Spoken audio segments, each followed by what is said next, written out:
दूर कहीं एक जंगल में बट्टो चिड़िया अपने बेटे बंटी के साथ रहती थी।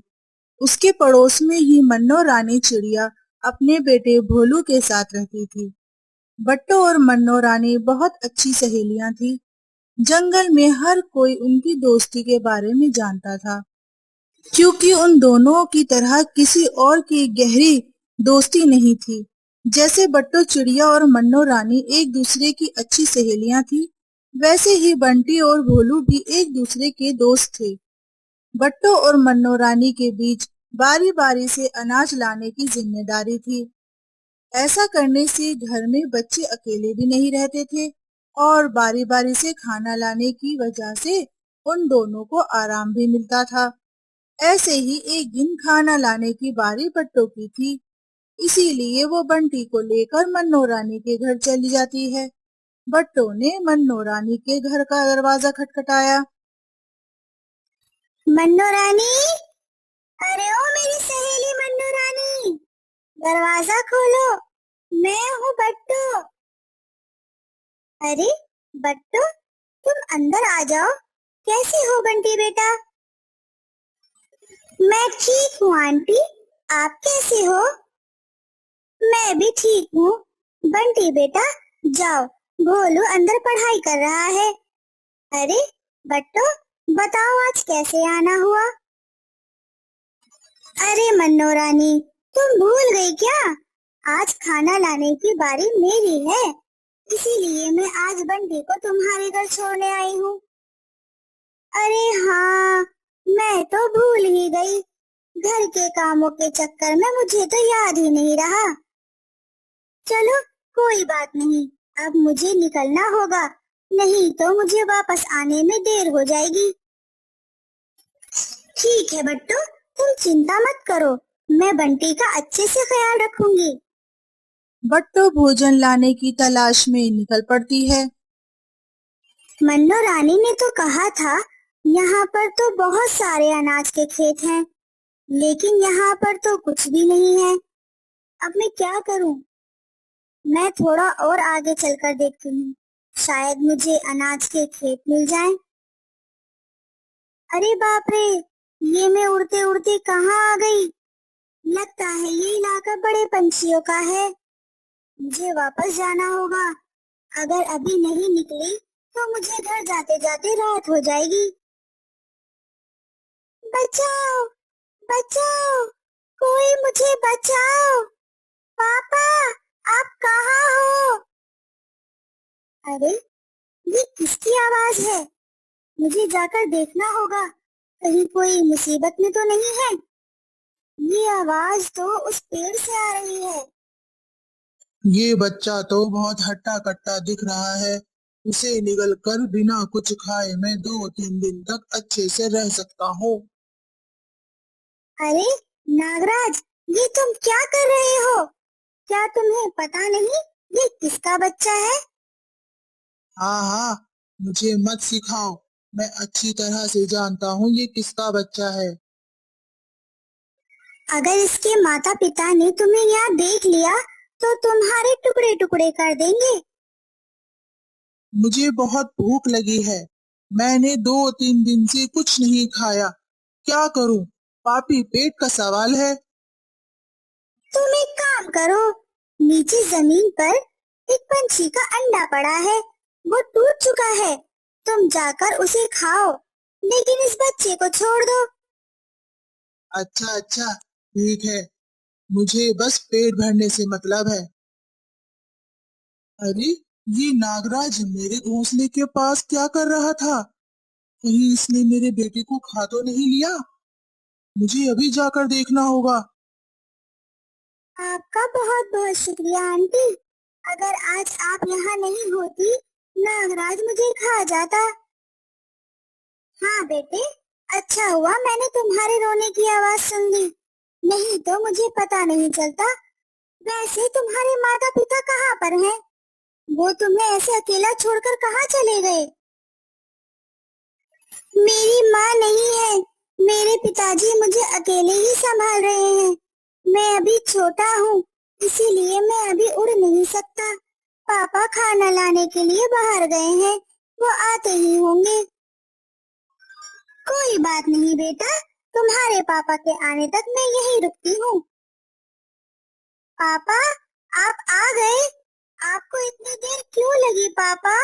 आपको पता है यहाँ पर क्या हुआ? मैंने सब सुन लिया है बेटा। तुम्हारा बहुत बहुत शुक्रिया चिड़िया।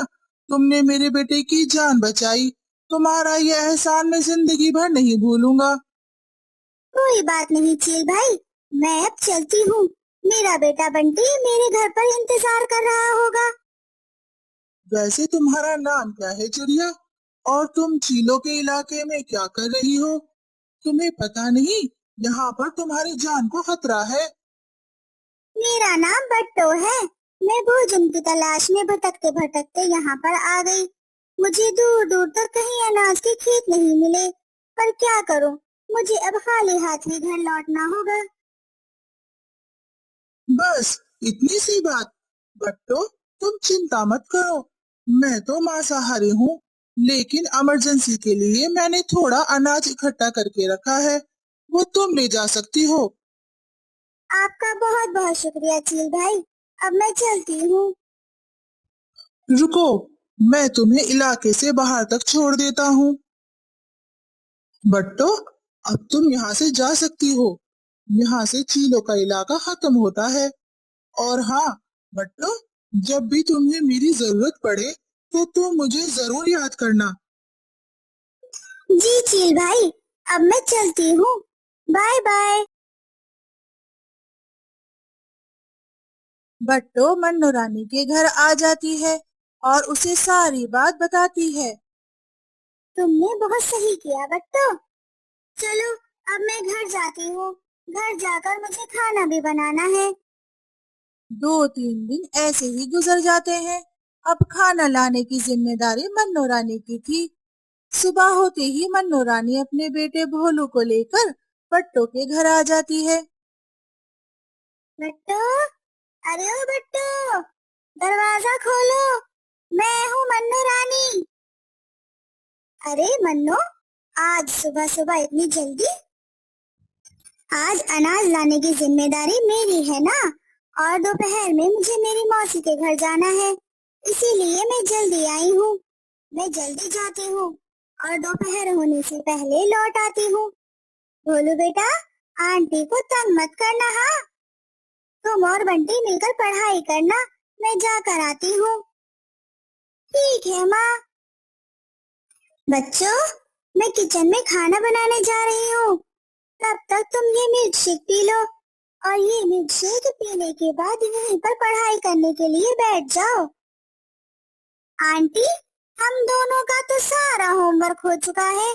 क्या हम ये मिल्क शेक पीने के बाद बाहर खेलने के लिए जाएं? ठीक है बच्चों, लेकिन खेलते खेलते बहुत दूर तक मत चले जाना। यही पेड़ के नीचे ही खेलना। तब तक मैं खाना बनाती हूँ। चलो भोलू, हम यहीं पर छुपन छुपाई खेलते हैं। अरे बंटी, हम छुपन छुपाई तो कभी भी खेल सकते हैं। देखो, आज मौसम कितना अच्छा है। हम एक काम करते हैं, हम रेस लगाते हैं। नहीं बाबा, मैं नहीं लगाऊंगा रेस। माँ ने हम दोनों को यहीं पर खेलने के लिए कहा है। चलो ना, हम यहीं पर खेलते हैं। अरे मेरे दोस्त, तुम अपनी माँ से इतना डरते क्यों हो? मैं हूँ ना तुम्हारे साथ। हम आंटी के खाना बनाने से पहले ही आ जाएंगे। अब चलो। ठीक है, लेकिन हम ज्यादा दूर तक नहीं जाएंगे। अरे भोलू, रुक जाओ, मुझे भी तुम्हारे साथ उड़ने दो। रेस लगाने के चक्कर में भोलू बहुत तेज उड़ रहा था।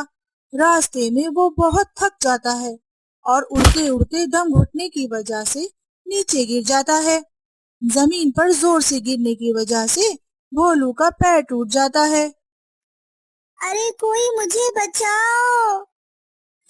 उड़ते उड़ते भोलू चीलों के इलाके में आ गया था। चोट लगने की वजह से भोलू बहुत चिल्ला रहा था, लेकिन उसकी आवाज सुनने वाला वहां कोई नहीं था। भोलू वहीं पर बेहोश हो जाता है। बंटी भी उड़ते उड़ते चीलों के इलाके में आ गया। वो ऊपर उड़ रहा था इसीलिए उसे नीचे पड़ा भोलू नहीं दिखाई दिया। भोलू, अरे ओ भोलू, कहाँ चले गए तुम? अरे बाप रे, अब मैं क्या करूं? ये मैं कहाँ पर आ गया हूँ? दोपहर होने वाली है, माँ हमें ढूंढ रही होगी। आंटी भी दोपहर तक घर आने वाली थी। मुझे जल्दी से मेरे दोस्त को ढूंढना पड़ेगा। बंटी की बहुत तलाश करने के बाद भी उसे भोलू कहीं नजर नहीं आया। मैं घर जाकर माँ को सारी बात बता देता हूँ। माँ, ओ माँ, जल्दी से बाहर आ जाओ। क्या हुआ बेटा? तुम दोनों इतनी देर से कहाँ चले गए थे? मैंने तुम्हें ज्यादा दूर जाने से मना किया था ना? और भोलू कहाँ पर है? बंटी सारी बात अपनी माँ को बता देता है। अरे बाप रे, ये क्या हो गया? अब मैं क्या करूं? मन्नू के आने से पहले मुझे भोलू को ढूंढना पड़ेगा। तभी मन्नो वहां पर आ जाती है। ये लो बट्टू, तुम्हारा अनाज। अब मैं चलती हूँ। चलो भोलू बेटा, हमें मौसी के पास भी जाना है। बट्टो रोते हुए सारी बात मन्नो को बता देती है। हे ऊपर वाले, ये क्या हो गया? अरे बंटी, तुमने ये क्या किया? मेरे बेटे के साथ तुमने क्या किया? मन्नो अपने बेटे को ढूंढने के लिए निकल पड़ती है। बट्टो भी उसके साथ चली जाती है। इधर चील को जमीन पर पड़ा भोलू दिखाई देता है। अरे वाह, ये तो किसी चिड़िया का बच्चा लग रहा है। चलो, मेरे लंच का तो इंतजाम हो गया। अरे नहीं, ये बच्चा तो जख्मी है। मैं किसी भी जख्मी जानवर या पक्षी को नहीं खाता। अभी के लिए मैं इसे अपने घोंसले में ले जाता हूँ। पहले इसे ठीक होने देता हूँ और फिर इसे आराम से खाऊंगा। बट्टो और मन्नू ने भोलू को हर जगह ढूंढ लिया, लेकिन उन दोनों को भोलू कहीं भी नहीं दिखाई दिया। दोनों निराश होकर घर वापस आ गए। गुस्से में आकर मन्नो सारा अनाज अपने घर लेकर आ गई। कुछ दिन गुजर गए, लेकिन भोलू का कहीं पता नहीं चला। मैं बट्टू के बेटे को नहीं छोड़ूंगी। उसी ने ही मेरे बेटे को मारा है। मैं भी उसे मार डालूंगी। दूसरे दिन बट्टो कुछ काम के लिए बंटी को अकेले ही घर पर छोड़कर बाहर चली गई। उसी मौके का फायदा उठाकर मन्नो रानी बट्टो के घर आ जाती है। बंटी बेटा, बट्टू कहाँ पर है? जी आंटी, माँ कुछ काम के लिए बाहर गई है। अच्छा बेटा, कोई बात नहीं। चलो मेरे साथ, हम आइसक्रीम खाने बाहर चलते हैं। इधर चील के घोंसले में भोलू धीरे धीरे ठीक हो रहा था। चील के घोंसले में भोलू के साथ साथ वही चील का बच्चा भी था, जिसकी जान बट्टो ने बचाई थी। बच्चे की और भोलू की बहुत अच्छी दोस्ती हो गई थी, इसीलिए चील ने उसे ना खाने का फैसला किया। मन्नो बंटी को लेकर चीलों के इलाके में आ जाती है। बंटी बेटा, तुम इसी पेड़ पर रुको। मैं तुम्हारे लिए अभी आइसक्रीम लेकर आती हूँ। बेचारा बंटी मन्नो की सारी बातें मान रहा था। उसे मन्नो की साजिश के बारे में कोई जानकारी नहीं थी। बंटी को छोड़कर मन्नो रानी सीधा चील के पास आ जाती है। अरे मन्नो, आज अचानक यहाँ कैसे? इस बार कौन सा शिकार लेकर आई हो? आज तो मैं मेरी ही बिरादरी का शिकार लाई हूँ। वो देखिए, वो उस पेड़ पर बैठा है। ठीक है, ये लो तुम्हारा इनाम और जाओ यहाँ से। अरे वाह, ये बच्चा तो बहुत ही स्वादिष्ट लग रहा है। बच्चे, नाम क्या है तुम्हारा? जी जी, मेरा नाम बंटी है। मुझे यहाँ पर मेरी आंटी लेकर आई हैं। उनका नाम मन्नो रानी है। वो मेरे लिए आइसक्रीम लाने गई हैं। बंटी, मैंने ये नाम कहीं सुना है। अरे हाँ, याद आ गया। कहीं तुम बट्टू के बेटे तो नहीं हो? जी हाँ अंकल, मेरी माँ का नाम बट्टो है। लेकिन आपको मेरी माँ का नाम कैसे पता?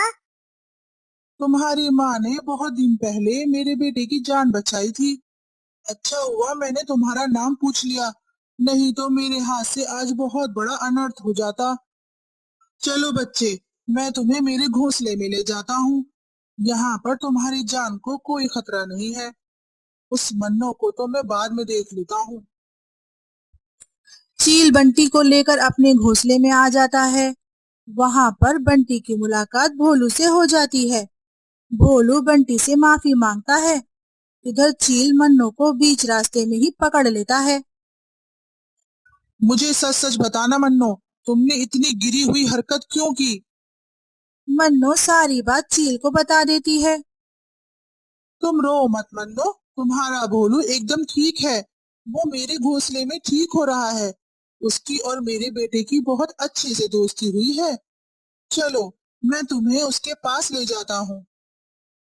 मन्नो अपने बेटे को देखकर बहुत खुश हो जाती है। मन्नो भोलू और बंटी को लेकर बट्टो के घर आ जाती है।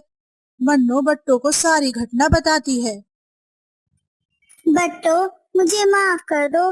मैं माँ की ममता में अंधी हो गई थी और बहुत बड़ा पाप करने जा रही थी। बट्टो मन्नो को माफ कर देती है और सब मिलकर खुशी खुशी अपनी जिंदगी बिताते हैं। तो दोस्तों, अगर ये कहानी आपको अच्छी लगी हो तो कहानी को लाइक, चैनल को सब्सक्राइब करना ना भूलना।